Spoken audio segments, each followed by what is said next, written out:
네, 안녕하세요. 8.15 모니터 가족 여러분, KB증권의 키맨 민재기 팀장입니다. 자, 지난 한 주도 잘 보내셨는지요?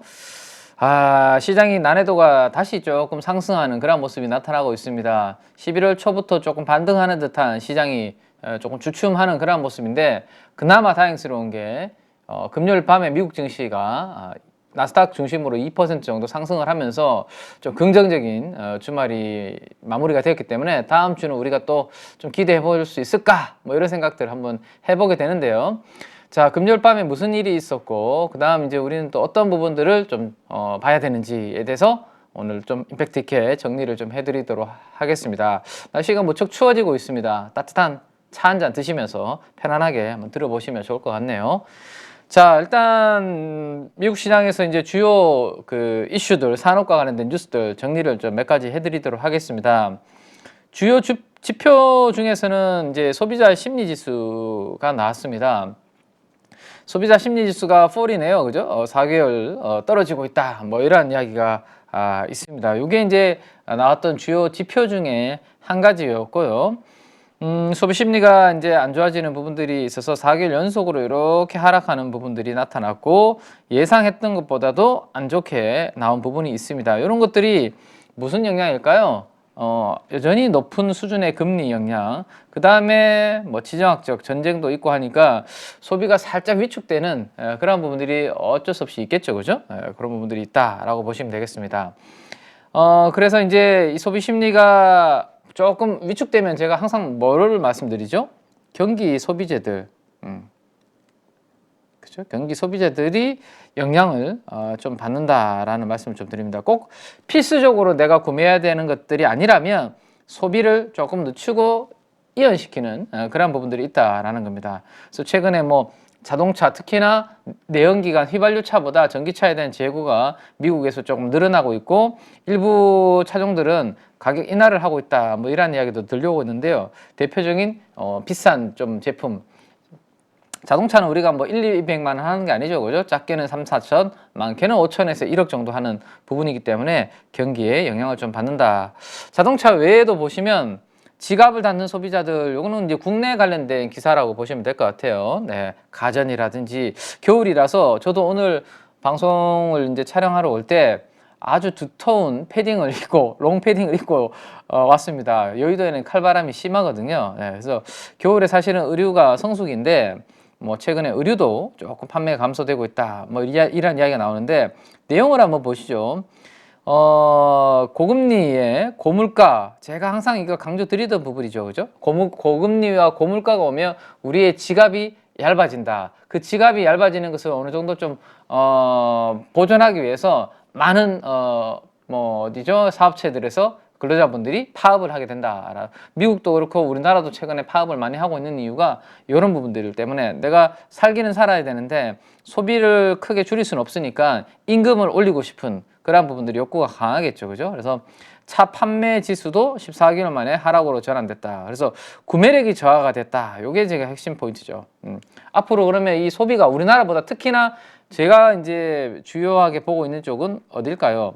소비가 핵심인 미국이겠죠. 네, 미국이 앞으로 이 경기가 소프트 랜딩이 될지 하드 랜딩이 될지, 이 이야기는 경착륙이 될지 연착륙이 될지, 이런 부분들이 우리 주식시장에도 중요하지 않을까 싶네요. 요거는 이제 우리 8.15 가족분들 중에서는 이제 좀 연배가 좀 있으신 분들도 계신 것 같더라고요. 그래서 아마 요런 최근에 좀 젊은 세대들의 이 분위기는 모르실 것 같아서 요런 젊은 층들의 분위기도 알려드리려고 제가 한번 가지고 와봤는데요. 카드를 안 쓴다고 합니다. 자, 우리가 카드를 쓰는 이유는 뭐죠? 지금 당장은 내가 현금이 없기 때문에 나중에, 지금 긁고 싶은 건 마음대로 긁고 나중에 갚으려고 보통은 신용카드를 쓰는 경우도 있죠.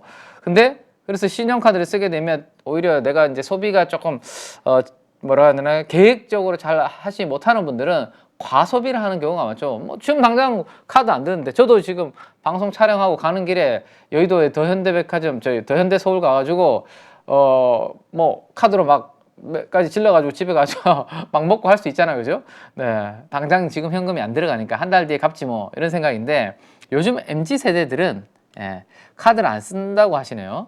카드를 쓰면 과소비를 할까봐. 그래서 현금 챌린지라는 게 요즘 유행이라고 합니다. 무슨 이야기냐면, 현금만 지출할 때 현금만 사용한다는 거죠. 그러면 이제 현금이 없으면 어떻게 될까요? 안 쓰겠죠. 네.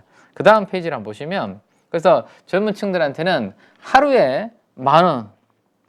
저도 그래서 지난주에 한번 이렇게 하려고 노력을 해봤습니다. 점심 때 김밥 하나 먹고 저녁에도 도시락 하나 먹고 그러면 대충 10,000원으로 끼니는 해결이 되거든요. 그래서 한 3일인가 제가 뭐 이렇게 한번 해본 것 같은데 와 도저히 안 돼가지고 목요일에는 국밥 하나 사 먹었는데 국밥 한 13,000원 주고 하나 사 먹었던 것 같습니다. 아무튼 이 MZ세대들은 평일은 10,000원, 주말에는 30,000원 이렇게 생활비를 쓰려고 하는데 이걸 계획적으로 쓰려고 뭘 하냐면 바인더라는 이런 것들을 요즘 뭐 많이 판다고 하네요. 그래서 이게 한 달에 상당히 많이 팔린다고 합니다. 요 쓸 만큼 매일매일 현금을 이렇게 딱딱 넣어두고 거기서 딱딱 빼서 전략해서 사용을 하는 게 요즘 현금 챌린지가 유행한다고 합니다. 이게 결국에는 뭐 때문일까요? 고금리, 고물가에 따라서 소비력이 줄어드니까 이 소비가 좀 줄어드는데 이런 부분들도 영향을 줄 수 있는 부분들이겠죠. 그래서 이런 유행도 있다라는 거 한번 참고하시면 될 것 같고요. 그 다음에 이제 소비 심리 지표랑 같이 발표된 것 중에 하나가 이제 기대 인플레입니다. 기대 인플레라는 것은 지금이 아니라 앞으로의 물가에 대한 기대치가 올라갈 것이냐 떨어질 것이냐라는 건데 이거 앞으로 물가가 좀처럼 내려오지 않고 올라갈 것 같은데요 라는 겁니다. 그러면 소비 심리는 당분간은 계속 좀 안 좋아지는 그런 부분들이 나타나겠죠. 그죠? 그래서 이게 앞으로 좀 올라갈 거다라고 생각하는데 다행스러운 부분은 최근에 에너지 가격이 특히나 WTI 기준으로 90달러에서 80달러를 깨고 지금 내려오고 있기 때문에 이런 부분들이 어느 정도 반영이 되면 생각했던 것보다는 기대 인플레가 뭐 올라갔다가 다시 또 좀 완만하게 내려올 수도 있으니까 이 부분은 한번 지켜봐야 될 것 같아요. 어쨌든 국민들이 시민들이 생각하고 있는 앞으로의 기대 물가는 지금보다도 좀 더 올라갈 것이다 라는 생각 이런 부분들이 있는 것 같습니다. 자, 그럼에도 불구하고 미국 증시는 나스닥을 중심으로 2%가 상승을 했습니다. 그래서 왜 상승을 했을까? 뭐 이렇게 새벽에 이제 일어나서 찾고 찾아도 뭐 엄청나게 좋은 호재들은 그렇게 보이지 않습니다.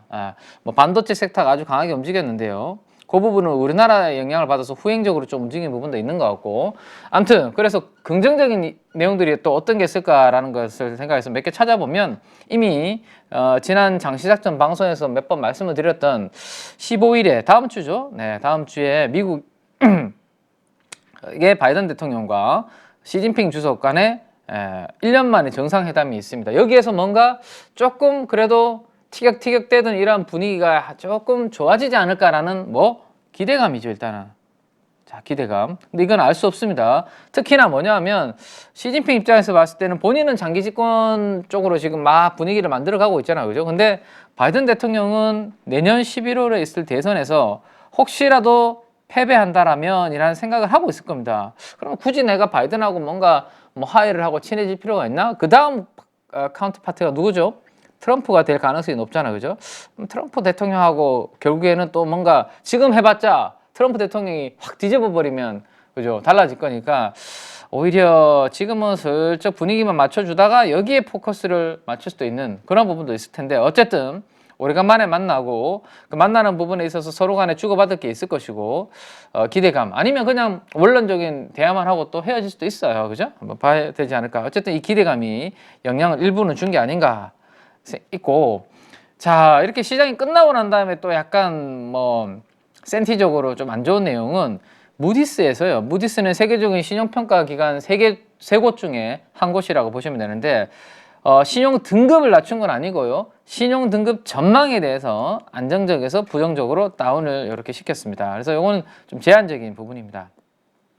영향은 왜냐하면 이게 만약에 엄청나게 부정적인 이슈였다면 금리가 아마 이번 주에 고점을 뚫고 아주 폭등하는 그런 부분이 후행적으로 조금 더 이어졌지 않았을까 싶은데 반등이 살짝 나오긴 했는데요. 그래도 제한적인 반등 정도 수준이었다라는 것을 감안하면 전망에 대해서 부정적으로 낮출 것은 이미 뭐 앞에 무디스나 피치나 이런 애들이 미국의 신용 등급에 대해서 하향 조정하는 이슈들이 있었기 때문에 그럼 무디스도 뭐 뒤따라서 하지 않을까라는 부분은 알고 있었기 때문에 그 임팩트는 뭐 제한적일 수 있다라는 것까지. 그래도 요 뉴스가 뭐 주말 사이에 계속 도배가 되면서 왜 낮췄을까, 왜 전망을 하향 조정했나 이야기는 많이 나올 것 같아요. 하지만 금리 움직임으로 봤을 때는 일단은 좀 제한적일 것 같다 정도까지 한번 보시면 될 것 같아요. 자, 그래서 이제 우리가 한 번씩 중심으로 잡는, 자, 이게 금융위기인가 아니면 일시적으로 뭐 흐름인가라는 것을 판단할 때 중요한 위기의 지표인 하이드 스프레드를 체크를 해보니까, 자, 이번에 언제 했나요? 하이드 스프레드가 자, 9월 달부터 바닥을 찍고, 그죠? 이렇게 9월 달, 10월 달 계속 올라가는 그런 그림이 있죠? 3.75% 부근에서 이게 4.5%까지 하이드 스프레드가 급등했다? 위험의 신호다. 근데 어떻게 됐나요? 10월 말부터 하이드 스프레드가 다시 안정을 찾죠? 네, 그러면 위험이 조금 좋아지고 있는, 이제 위험 자산에 대해서 이제 조금 관심을 가져도 되는 그런 시그널이다라는 말씀드렸고, 전 세계 증시가 11월 1일부터 긍정적인 흐름을 보였습니다.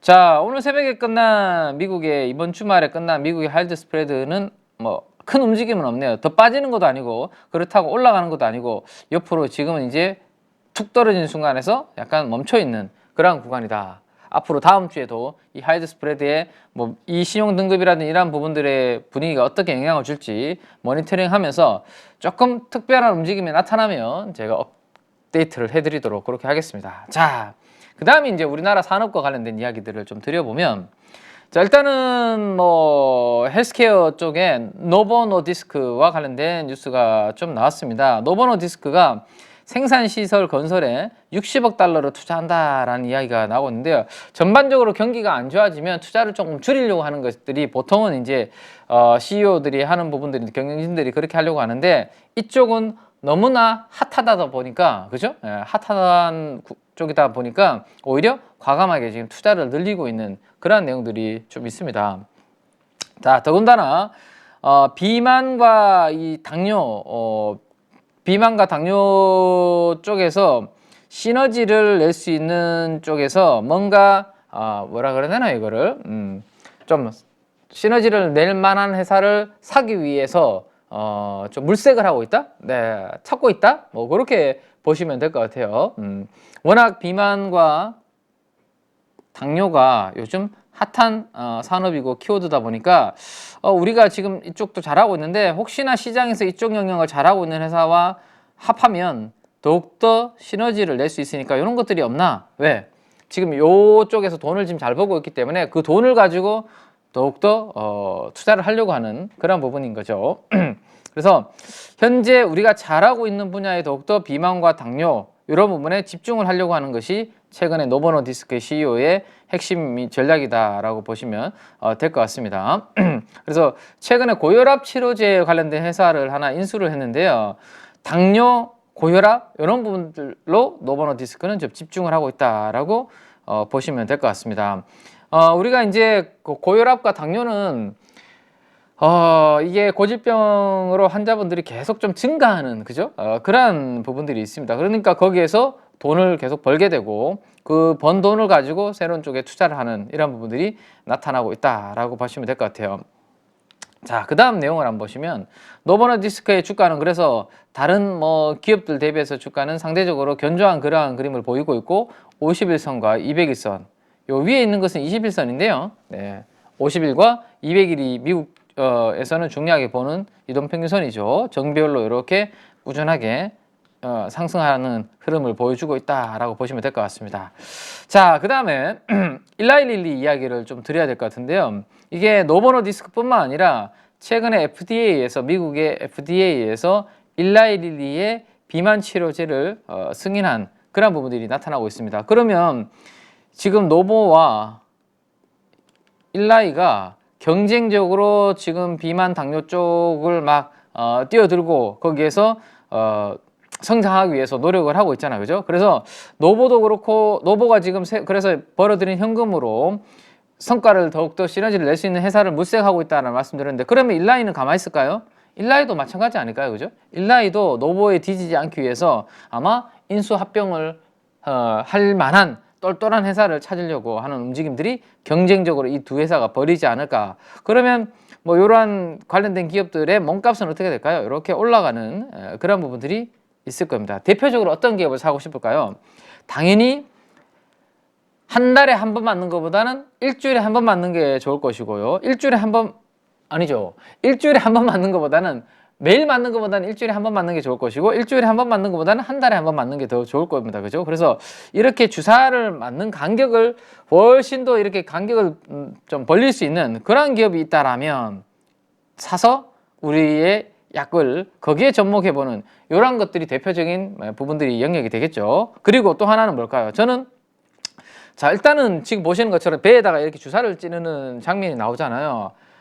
뭔가 조금 두렵잖아요. 찌를 때마다. 물론 이제 만성이 되면 아무렇지도 않게 이렇게 툭툭 찌르겠지만, 그래도 뭔가 주사바늘을 이렇게 스스로 찌른다는 거, 그렇습니다. 그래서 결국에는 뭘까요?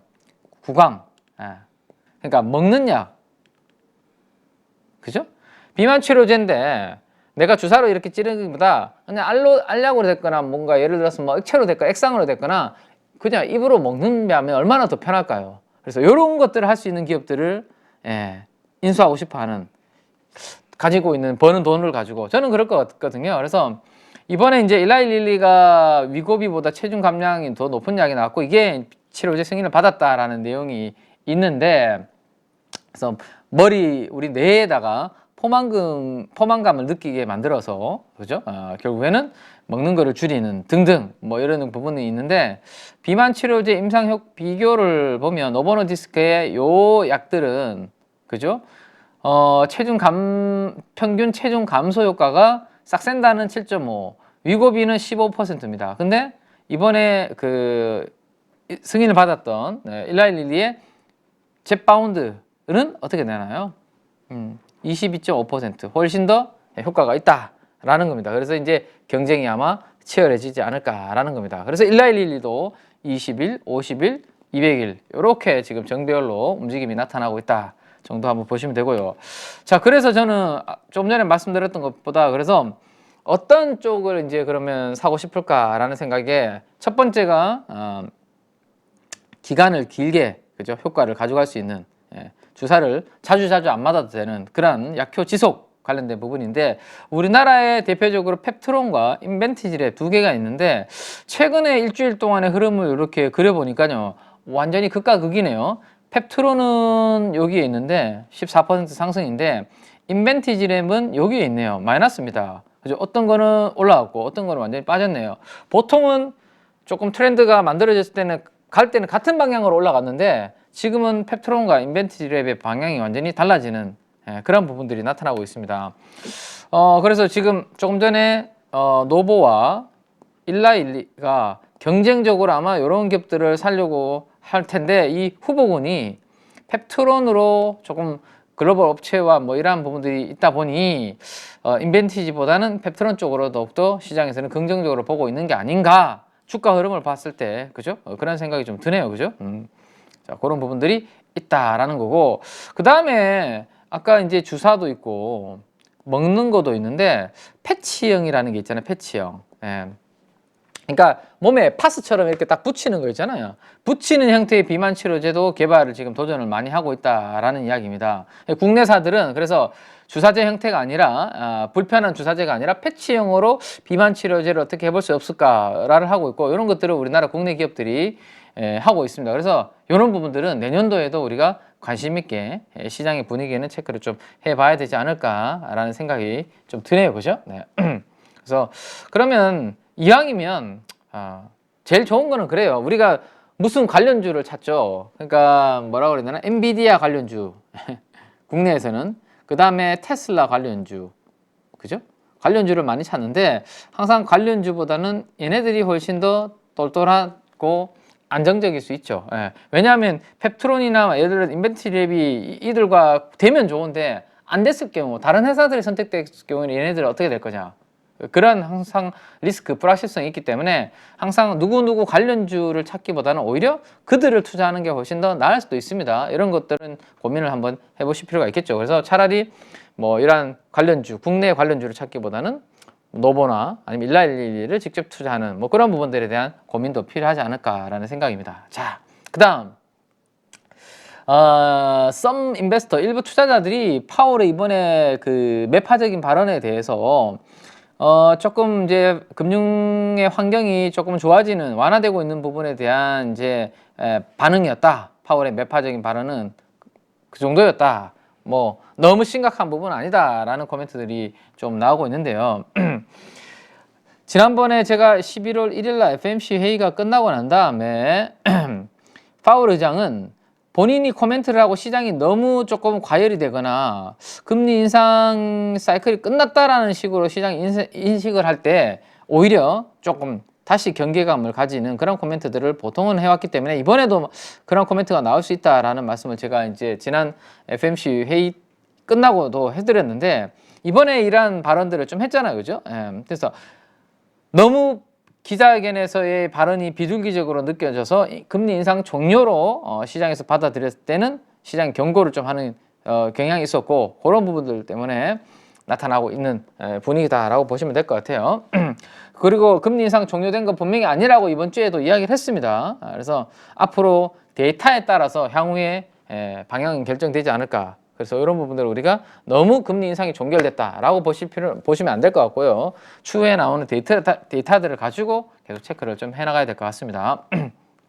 자, 그 다음에 중국의 공산은행이 뭐 사이버 미국에 있는 자회사 공산은행의 자회사가 사이버 공격을 당해서 채권 시장에 이번에 뭐 트레이딩이 잘 입찰 수요가 조금 부진했은 이유가 이 부분이 있을 수 있다라는 이야기들이 좀 나오고 있는데 뭐 이게 뭐 러시아 뭐 어쩌고저쩌고 여러 가지 이야기들이 지금 많이 있는데요. 러시아 집단에 의한 뭐 발생한 사건이나 등등 여러 가지들이 있는데 자, 이거는 뭐 어떤 건지는 모르겠지만 어쨌든 우리가 여기에서 느낄 수 있는 부분들은 뭐죠?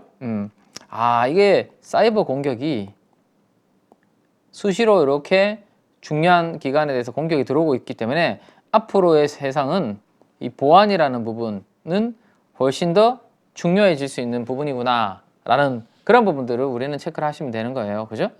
보안과 관련된 키워드들을 항상 머릿속에 좀 넣어둘 필요가 있는 그런 부분이 되겠고요. 자, 그 다음에 이거는 신재생 에너지 쪽에 조금 부정적인 뉴스가 나왔고 주가도 큰 폭으로 흔들렸는데요. 플러그 파워라는 회사가 있고 플러그 파워는 수소 연료전지, 수소 발생 장치를 주로 생산하고 있는 기업인데요. 파산 경고 이슈가 생겼습니다. 그러면 파산 경고가 날 정도면 분명히 누군가 도와줘야 되는데 정부의 지원이 좀 나타나야 되는 그런 상황인 거죠. 수소가 이제 다른 에너지원을 대체할 것이다. 이게 청정한 에너지니까. 그죠? 그러한 기대감이 컸는데 지금 흘러가는 분위기로 봤을 때 그게 잘 되고 있었으면 이 대표적인 이런 회사가 파산에 이를까요? 그러진 않을 거잖아요. 그죠? 그래서 아직까지 수소에 대한 기대감이 컸다가 지금은 조금 슬로우해지고 있는, 그죠? 그러니까 정부의 지원 없이는 살아남기 좀 어려운 그런 환경이 만들어지고 있기 때문에 잘 체크를 좀 해봐야 될 것 같고요. 플러그 파워의 주가는 이렇게 됐습니다. 지금 당장이 아니라 이미 작년도 하반기에 이렇게 고점에서 반토막이 뭐예요? 30달러 정도였다면 이 기간 안에 그래프에서 30달러였다면 이번 3달러까지 빠졌으니까 10분의 1 토막이 났네요. 그죠? 오늘 새벽에 45달러까지 45% 장중에 빠졌다가 40% 하락으로 끝이 났는데 요거 제외하더라도 5달러라고 하더라도 거의 6분의 1 토막. 네. 이미 이 수소 관련된 대표적인 플러그 파워는 주가가 이렇게 빠지고 있었습니다. 그래서 참 쉽지 않은 그런 부분이고, 그래서 이제 오래간만에 클린 에너지 글로벌 클린 에너지 ETF의 티커가 ICLN이라는 게 있죠. ICLN. 그래서 요거도 체크해 보니까 올해 내내 7월달 이후로 주가는 계속 이렇게 흘러내리는, 이게 20일, 50일, 200일. 조금 전에 우리 노보와 1112의 차트를 봤었는데요. 그들은 정배열이죠. 단기, 중기, 장기 이동평균선의 정배열인데 이거는 지금 역배열 상태입니다. 역배열이라는 것은 이 회사가 속해 있는 업황, 시황, 기업의 상황이 안 좋다라는 것을 이야기해 주는 거겠죠. 그래서 클린 에너지 쪽에 수소 쪽 전반적으로 체크를 우리가 계속 조금 해 나가야 될 것 같고요. 자, 그 다음에 이제 요게 이제 저는 인플레, 아까 기대 인플레가 급등을 했다라는 이야기가 나는데, 이러한 인플레는 결국에는 임금이 영향을 주게 됩니다. 임금이 올라가게 되면 소비를 또다시 조금 하게 되고 유지할 수 있는 게 만들어주고 소비가 또 이루어지면 당연히 인플레에 영향을 주게 되죠. 자, 자동차 노조가 이번에 이제 그 디트로이트의 빅 3사들과 임금 협상이 완료가 됐습니다. 잘 끝났는데, 잘 끝났다? 어쨌든 임금을 이제 올려주는 걸로 해서 이제 마무리가 좀 됐는데, 그 여파로 다른 회사들한테도 지금 영향을 주고 있다라는 그러한 내용이라고 보시면 될 것 같아요. 네. 일본의 대표적인 자동차 회사가 혼다잖아요. 그죠? 혼다인데, 혼다의 미국 공장의 임금이 11% 인상이 됐다. 요게 이번에 이제 전미 자동차 노조 파업 승리의 여파다라고 하고 있습니다. 자, 그러면 자동차를 이렇게 뻘뻘뻘 굴러가는 자동차를 만드는 자동차 회사 입장에서는 뭘 올려준다? 임금을 올려준다. 그러면 이건 뭐예요? 이걸 어떻게 그릴까요? 네, 여기 그릴까요? 매출이 있고, 매출 원가가 있고, 매출 총이익이 있고, 뭐 영업 비용이 있고 등등 해서 이렇게 쭉쭉 내려오잖아. 그 다음에 여기 밑에 뭐가 있습니까? 원재료비, 인건비, 임금이죠. 네, 그 다음에 뭐 이자 비용, 세금 뭐 이렇게 돼서 순이익 이렇게 쭉 되잖아요. 브레이크 다운 해보면. 자, 그러면 지금 뭐가 올라가는 거예요? 여기에 있는 비용들이 임금 같은 것들이 올라가는 거죠. 그러면 예를 들어서 차량의 판매 가격을 그대로 유지한다고 하면 비용만 올라오면 어떻게 될까요? 마진이 줄어드는 그런 그림이 될 겁니다. 그러면 적어도 이 마진을 지금 자동차 한 대 팔아서 예를 들어서 5% 정도를 남긴다. 그럼 밑에 원가 비용이 올라온다면 차량의 가격을 올려서 마진을 5% 유지를 하고 싶을 텐데 쉽게 그게 될까? 그죠? 그래서 어쨌든 뭐 비용단에서 올라오는 부분들을 메이크업을 좀 하려면 최대한 가격을 높게 유지를 해야 될 겁니다. 그죠? 그래서 당분간은 그러면 자동차 가격을 인하를 시킬 경우에는 마진이 줄어들 것이고 자동차 가격을 유지할 경우에는 잘 안 팔릴 것이고 어떻게 이 돌파구를 만들어낼 것인지 자동차 회사도 우리나라도 미국의 자동차 공장들 있잖아요. 그죠? 현대, 기아도 그래서 지금 임금을 올려야 되는 그런 상황이 오는 것 같아요. 자, 어떻게 여기를 돌파해낼 것인지 등등 잘 체크를 좀 해봐야 될 것 같습니다. 자, 보시죠. 자, 이제 그러면 이제 국내 이야기 쪽으로 한번 본격적으로 한번 넘어가 보면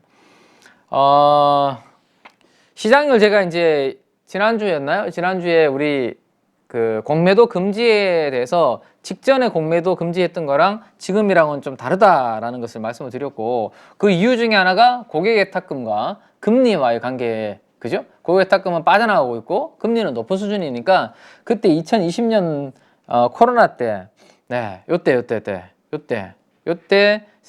지금 새로 저 검은색 그림이 고객예탁금인데 그때 올라갈 때와 금리는 거의 제로에 있을 때랑 다르다, 지금 환경은. 그래서 공매도 금지, 똑같은 공매도 금지라도 2020년 3월 달에 직전에 공매도 금지 기간의 주가의 움직임과 지금을 똑같이 봐서는 안 된다라고 말씀을 드렸습니다.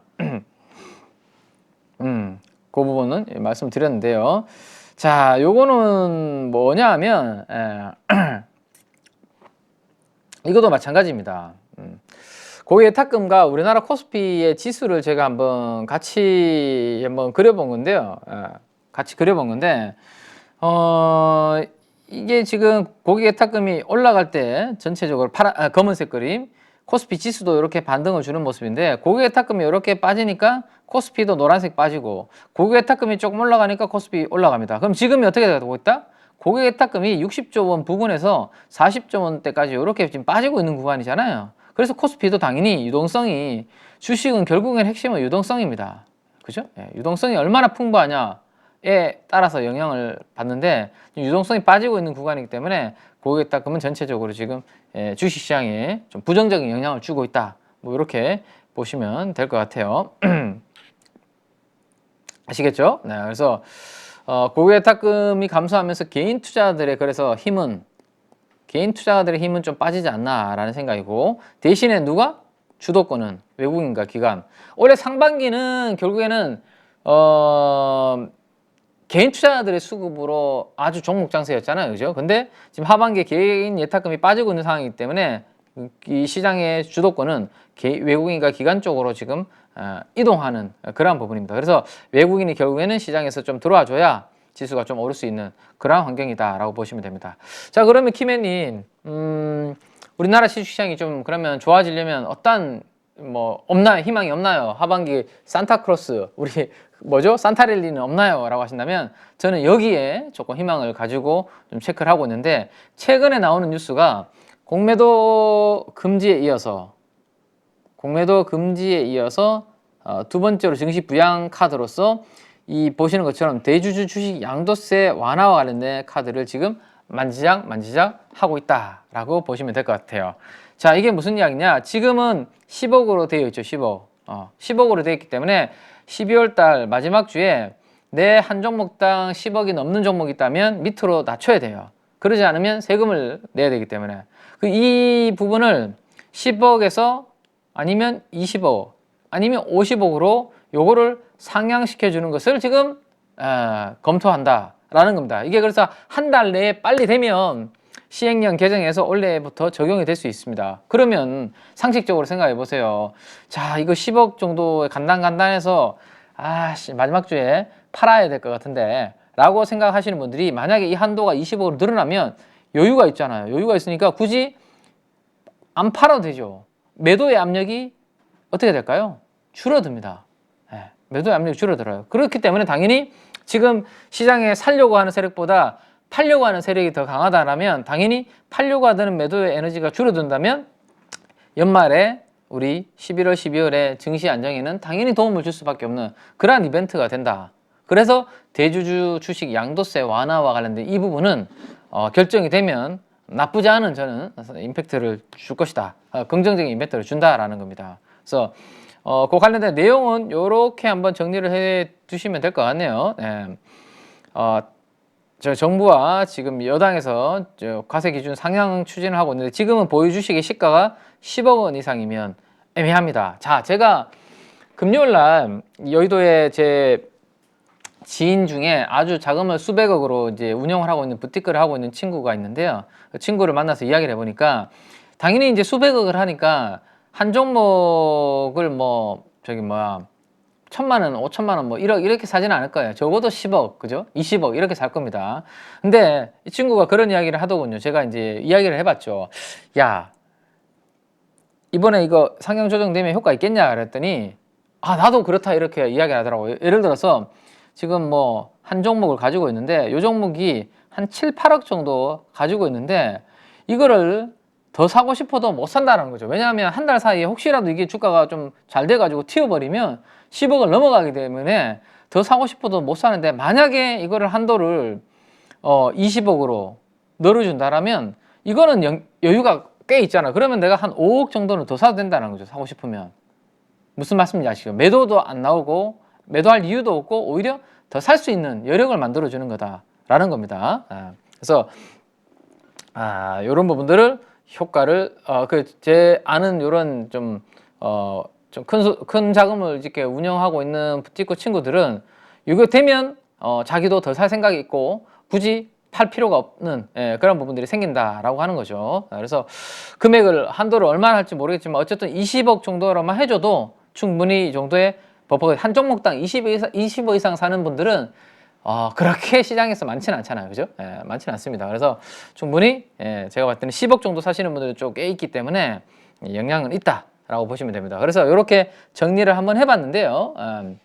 자, 위에 있는 내용들을 한번 보시면 되고, 만약에 10억이 초과가 법이 안 바뀌면 10억을 초과할 경우에는 내년도에 20에서 25% 정도의 양도세를 내야 된다라는 겁니다. 이번 정부는 작년에 10억 기준을 100억으로 높이는 방안을 추진했다가 실패를 했는데요. 과연 이번에는 성공할 수 있을지 한번 지켜봐야 되지 않을 것 같고요. 지켜봐야 될 것 같고, 만약에 완화될 경우에 효과는 조금 전에 제가 설명을 다 드렸습니다. 그죠? 매도는 당연히 줄고 매수는 오히려 올리기 때문에 주가 부양하는데 영향을 준다라는 거죠. 연말까지 마지막 주에 왜 마지막까지 기다리냐, 이런 분들이, 많은 분들이 이미 팔 사람들 팔지 않았을까라는 생각을 하잖아요. 근데 그렇지 않습니다. 그렇지 않고요. 보통 많은 분들이 12월 마지막 주까지 기다렸다가, 왜? 다시 어차피 사야 되잖아요. 근데 1월 2일 날 예를 들어서 산다고 생각해 보세요. 10월 달 팔아놓고 이때 사이에 무슨 일이 있을지 모르는데 주가 올라갈 수도 있고, 그래서 요때 12월 예를 들어서 12월 한 27일 날 팔고 사는데 적어도 하루 이틀밖에 안 걸리잖아요. 그럼 주가 차이도 별로 안 날 수도 있잖아요. 근데 10월 달 팔았는데 1월 달 팔면 이 주가의 차이가 많이 날 수 있기 때문에 이런 리스크를 줄이기 위해서 최대한 마지막까지 안 파는 분들도 꽤 있다. 마지막 주에 정리한다. 예. 근데 연말까지 강제로 매도해야 되는 물량이 아주 줄어들겠죠. 10억 밑으로는 다 팔아야 되는데 20억으로 올려버리면 20억 밑으로만 팔면 되니까 그런 종목들이 별로 없다면 매도 물량은 당연히 감소하는 효과가 있을 겁니다. 자, 반대로 조금 전에 말씀드렸던 제 지인들 같은 경우도 자금을 크게 운용하는 슈퍼개미들은 매수하려는 의지가 생길 겁니다. 그죠? 20억까지는 여유가 있으니까 내가 한 지금 10억 정도 간당간당하게 가지고 있으면 한 5억 정도 더 사볼까? 네. 어차피 지금 주가는 많이 빠져있는 종목들이 많잖아요. 그죠? 네. 내가 가지고 있는 종목들에 대해서. 네. 자, 그러면 어떤 종목들을 살까라는 것을 고민을 해봐야 되는데 보통은 이러한 성향을 가지고 계신 분들은 물론 대형주들을 하시는 분들도 계시는데요. 조금 내가 깊게 공부를 해서 똘똘한 중소형주를 가지고 좀 수익률을 좀 많이 내는 그러한 부분들로 이분들은 특징이 있는 분들이죠. 그러다 보니까 삼성전자, 하이닉스, 뭐 현대차 같은 이런 대형주보다는 소부장, 중소형주들에 대해서 집중하는 경향이 강하다. 근데 중소형주는 대형주들 대비해서 당연히 거래대금이 작으니까 뭐 양도세 과세 한도를 10억에서 20억, 50억을 올렸을 때 수급상으로 임팩트는 훨씬 더 크게 작동을 할 수 있겠죠. 예. 자, 그러면 이제 수혜를 볼 수 있는 대표적인 종목들은 어떤 종목일까? 원래 많이 오른 종목들이 결국에는 여기에 매도가 많이 나올 텐데 10억 이상 늘어난 종목들이 있을 거니까. 근데 그 버퍼를 늘려주면 당연히 얘네들이 후보군이었다가 얘네들의 매도 압력이 좀 줄어들 수 있는 부분들이 되겠죠. 그러면 연초 대비해서 많이 상승한 종목들은 누가 있나? 대표적으로 탑 20 종목만 한번 제가 데이터를 한번 뽑아봤습니다. 뽑아보니까 이렇게 되네요. 쭉, 그죠? 포스코 DX부터 해서 JLK, 에코프로 등등해서 800%에서 265%. 요게 이제 탑 20 종목입니다. 그래서 이들을 가지고 계신 분들은 예를 들어서 내가 한 2억 샀는데 저 한미반도체 케이스를 한번 들어볼까요? 내가 한 3억 샀는데 4배가 올랐네요. 그죠? 한 12억 됐을 거 아닙니까? 그러면 이거 10억 밑으로 낮춰야 되잖아요. 근데 20억으로 올려버리면 안 팔아도 되는 거죠. 그죠? 뭐 이런 것들 등등. 자, 그 다음에 업종으로 한번 보니까요. 업종으로 원래 상승률 상위 업종을 뽑아보니까 역시 상사 업종, 철강은 포스코 홀딩스 때문이겠죠. 반도체, 건강관리, 요거는 미용 의료기기 쪽 영향이 있을 것이고, 그 다음에 전기 장비가 이제 일렉트릭, 그죠? 변압기라든지 이런 종목들, 화학은 2차 전지가 여기 들어가 있을 것이고, 이런 부분들이 상승률 상위 업종이다. 여기에 매도 압력이 좀 완화될 것이다. 라는 거고, 반대로 하락률 상위 업종도 이렇게 정리를 해뒀습니다. 자, 이들은 원래 재미없었기 때문에 그러면 내년도에는 뭔가 턴어라운드가 나타날까? 이런 부분들에 대한 고민이 4분기에 좀 필요할 수 있는 그런 업종이라고 볼 수 있을 것 같네요. 네. 자, 그래서 11월에는 과거에 우리가 10년 동안의 흐름을 봤을 때는 조금 시장이 이렇게 반등 주는 부분이 많았는데 이번에 이게 반등이 지금 다 주려면 조금 전에 말씀드렸던 대주주 양도세 관련 부분들이 좀 완화가 되면 좋을 수 있다라는 거 하나 말씀드리고요. 그 다음에 이벤트들이 이제 14일 날 CPI 발표되고 15일 날 정상회담인데 다음 주는 그래서 이런 이벤트에 따라서 주가는 움직임이 나타날 수 있다라는 것까지 하나 보시고, 그 다음 최근에 제가 시장이 만약에 안 좋을 때는 그래도 방어주적인 포지션을 일부는 좀 후축을 해두는 것도 안정적이다라는 말씀드렸고, 제가 삼양식품과 같은 라면 데이터, 수출 데이터도 보여드렸고, 그 다음에 롯데 웰푸드 이야기 해드렸고, 롯데 칠성음료 이런 것들도 이야기 해드렸습니다. 뭐죠? 초코파이와 그 다음에 음료수가 해외로 수출이 많이 되고 있다는 것을 장시작정 방송에서 많이 보여드렸는데, 이들을 보유하고 있는 회사가 바로 롯데 지주라는 회사가 있죠. 롯데 웰푸드도 가지고 있고 롯데 칠성음료도 가지고 있고, 그 다음에 올해는 쇼핑과 하이마트가 최악인데 화학도 최악인데 내년도에 이제 최악은 좀 벗어날 수 있는 그런 기대감도 있고, 자, 비상장 중에서는 누가 있냐면 여기 보시면 롯데 바이오로직스라는 같은 코리아 세븐 같은 이런 비상장 자회사들의 지분 가치가 부각이 될 수 있는 등등 이런 부분들이 좀 있습니다. 그래서 한번 보시면, 자, 롯데 지주가 최근에 200일선을 뚫고 올라오죠. 그죠? 꾸준하게 빠지다가 200일선을 돌파하고 있다. 뭔가 업황에 바람의 방향이 좀 바뀌고 있는 그죠? 특히나 이렇게 대량 거래를 수반한 음봉을 박스권 상단을 뚫고 올라오는 그림은 바람의 방향이 뭔가 바뀌고 있는데 그 중에서 하나 역할을 하는 게 저는 초코파이 인도 쪽을 말씀을 드렸습니다. 그죠? 이게 지금 국민 강식으로 과거에 오리온의 중국에서 스토리를 여기에서 인도에서 만들어 가고 있다라는 말씀을 드렸는데 이번에 실적 나왔는데요. 매출액은 그냥 고만고만한 성장이었는데 지금 보시면 영업이익이 점프업을 하고 있네요. 이번 분기도. 그죠? 그래서 나쁘지 않은. 그래서 연기금 투신을 중심으로 기관 투자가들이 아주 집중적으로 사고 있고 개인 투자자분들이 이렇게 파는 걸로 봤을 때 롯데 웨푸드는 이렇게 올라가는 그런 그림이네요. 제가 인도의 초코파이 이야기 해드렸을 때가 여기 어디였던 것 같은데 박스권 200일선 이제 돌파하고 있다라는 이야기 해드렸는데 11만 원 정도 전후에서 벌써 13만 원 부근까지 이렇게 올라오고 있는데 차분하게 한번 체크를 해보실 필요가 있을 것 같고 자 음료가 수출되고 있다는 이야기를 제가 해드렸죠. 외국에 있는 저 젊은 층들이 우리나라에 있는 국내 음료를 가지고 막 화채를 만들고 그런 장면들도 보여드렸는데 롯데칠승은 그러한 것과 그 다음에 또 강남 쪽에 땅 부지와 관련된 개발 모멘텀도 있고 등등 나쁘지 않은 흐름을 보여주고 있네요. 그죠? 그래서 그런 부분들이 전체적으로 나타나고 있다라고 보시고 마지막으로 제가 뒤에 자료는 가지고 왔는데 요거는 내일 뭐 장시작전 방송에서 설명을 좀 드리도록 그렇게 하겠습니다.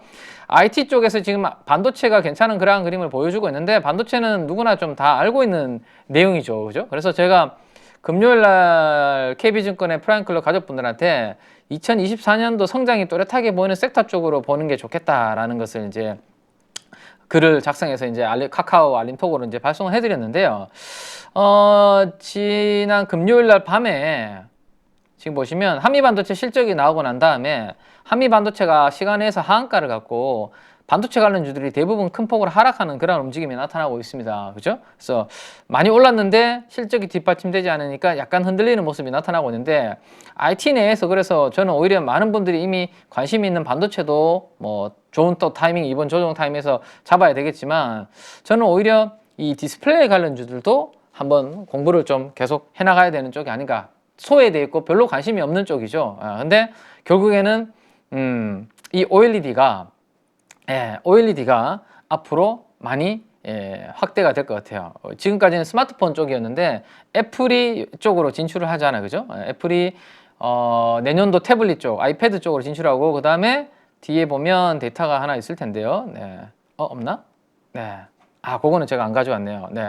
어쨌든 태블릿을 시작으로 지금 노트북까지 가는 방향이기 때문에 OLED 쪽도 올해보다는 내년도가 결국에는 증익하는 그런 방향이 될 것 같아요. 그래서 증익을 하는데 밸류에이션이 싸기 때문에 오히려 반도체를 뭐 수익을 잘 못 내신 분들은 요거네 요거죠. 요거 아이패드가 내년도부터 본격적으로 이제 2024년도부터 이렇게 들어가는데 그 다음에 맥북도 이렇게 뒤에 또 따라서 이렇게 가는 방향이 있거든요. 그래서 이런 부분들 때문에 한번 OLED 관련주들의 바람도 한번 괜찮지 않을까 싶은데 요거는 제가 자세하게 다음 주에 또 장시작전 방송에서 우리 가족 여러분들한테 설명을 좀 드리도록 그렇게 하겠습니다.